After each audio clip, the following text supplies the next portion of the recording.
मला जागच्या जागी ठेव, नाहीतर मी उद्या पुस्तकं लपवेन.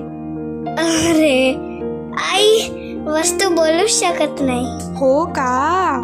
पण जर तू त्यांना नीट जागी ठेवणार नाहीस तर उद्या तुला तुझ्या वस्तू सापडणार नाहीत, आणि मग तू त्या कितीही शोधल्या तरीही सापडणार नाहीत. अरे हो आई, मला आज बॉल सापडतच नाहीये, आणि काल मला माझा पेन्सिल बॉक्स सापडतच नव्हता. कारण तू वस्तू इकडे तिकडे टाकल्यास आणि त्या नाराज झाल्यात. आई, आता मी सगळे वस्तू योग्य ठिकाणी ठेवतो. बूट रॅक मध्ये, बॅग टेबलवर, आणि खेळणी त्यांच्या ठिकाणी. आता तर माझ्या वस्तू मला सापडतीलच ना, नाही का? शाबास. अब आया ना ऊंट पहाड़ के नीचे.